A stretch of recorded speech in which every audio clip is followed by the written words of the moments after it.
ಓಂ ಗಂಗಣಪತಾಯೇ ನಮಃ. ಶ್ರೀ ಗುರುದೇವ ರುದ್ರಾಯ ನಮಃ. ಎಲ್ರಿಗೂ ನಮಸ್ಕಾರ ಸ್ನೇಹಿತರೆ, ನಾನು ನಿಮ್ಮ ಪ್ರಕಾಶ್. ಸ್ನೇಹಿತರೆ, ಇಂದು ನಾನು ನಿಮಗೆ ಒಂದು ಬಲಿಷ್ಠಕರವಾದ ವಶೀಕರಣ ಮಂತ್ರ ತಗೊಂಡು ಬಂದಿದ್ದೀನಿ. ಅದನ್ನು ಹೇಗೆ ಮಾಡೋದು, ಯಾವತ್ತು ಮಾಡೋದು ತಿಳಿಸ್ಕೊಡ್ತೀನಿ.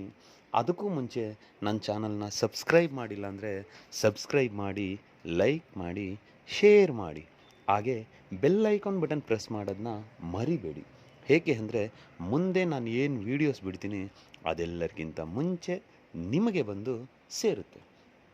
ಬನ್ನಿ ಅದರ ವಿಧಿ ವಿಧಾನ ತಿಳ್ಕೊಣ. ಸ್ನೇಹಿತರೆ, ಮೊದಲನೇದಾಗಿ ಈ ಕ್ರಿಯೆಯನ್ನು ನೀವು ಸೋಮವಾರದ ದಿನ ಮಾಡಬೇಕಾಗುತ್ತೆ.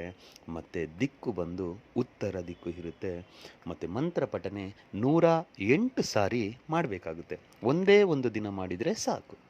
ಮತ್ತು ಅದಕ್ಕೆ ಅವರ ಫೋಟೋ ಬೇಕಾಗುತ್ತೆ. ಇಷ್ಟೂ ಇಟ್ಕೊಂಡು ಸೋಮವಾರದ ದಿನ ರಾತ್ರಿ 9 ರಿಂದ 12 ಒಳಗೆ ಈ ಕ್ರಿಯೆ ಮಾಡಬೇಕು. ಈ ಕ್ರಿಯೆನ ನೀವು ಮಾಡುವ ದಿನ ಯಾವುದೇ ಕಾರಣಕ್ಕೂ ಎಣ್ಣೆ, ಮಾಂಸ, ಮೊಟ್ಟೆ ಸೇವನೆ ಮಾಡಬಾರ್ದು. ಇಷ್ಟನ್ನು ಕರೆಕ್ಟಾಗಿ ನೀವು ಇಟ್ಕೊಂಡು ಪಾಲನೆ ಮಾಡಿದ್ದೇ ಆದರೆ, ಒಂದು ನಂಬಿಕೆಯಿಂದ ಈ ಕ್ರಿಯೆನ ನೀವು ಮಾಡಿದ್ದೇ ಆದಲ್ಲಿ, ಈಗ ನಾನು ಕೊಡುವ ಮಂತ್ರ ಏನಿದೆಯೋ ಆ ಮಂತ್ರನ 108 ಸಾರಿ ಪಠನೆ ಮಾಡಿ ಅವರ ಫೋಟೋಗೆ 3 ಸಾರಿ ಅಂತ ಅಭಿಮಂತ್ರಿಸಿ ನಿಮ್ಮ ಜೇಬಿನಲ್ಲಿ ಇಟ್ಕೊಂಡ್ಬಿಟ್ರೆ ಸಾಕು. ಮರುದಿನ ನಿಮಗೆ ಬೆಳಗಾಗುವುದರೊಳಗೆ ಅವ್ರ ಕಡೆಯಿಂದ ಯಾವುದಾದ್ರೂ ಒಂದು ಫೋನ್ ಇಲ್ಲ ಮೆಸೇಜ್ ಬಂದೇ ಬರುತ್ತೆ. ಇದಕ್ಕೆ ನಾನು ಗ್ಯಾರಂಟಿ ಕೊಡ್ತೀನಿ. ಇಷ್ಟೇ ಮಾಡಬೇಕು ನೀವು. ಸೋಮವಾರದ ದಿನ ಬೆಳಿಗ್ಗೆ ನೀವು ಸ್ನಾನ ಮಾಡಿದರೂ ಪರವಾಗಿಲ್ಲ, ಸಂಜೆ ಬಂದು ಮತ್ತೆ ಸ್ನಾನ ಮಾಡಿ ಈ ಕ್ರಿಯೆನ ಮಂಚದ ಮೇಲೆ, ಬೆಡ್ ಮೇಲೆ ಮಾಡಬಾರ್ದು.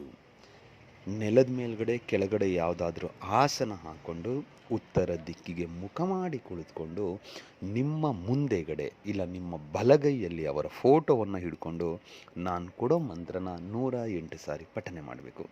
ಅಮುಖಿ ಅನ್ನೋ ಜಾಗದಲ್ಲಿ ಅವರ ಹೆಸರನ್ನು ಸೇರಿಸ್ಕೊಳ್ತಾ ಪಠನೆ ಮಾಡಿದ್ದೇ ಆದಲ್ಲಿ ನಿಮಗೆ ಶುಭ ಸುದ್ದಿ ಬಂದೇ ಬರುತ್ತೆ.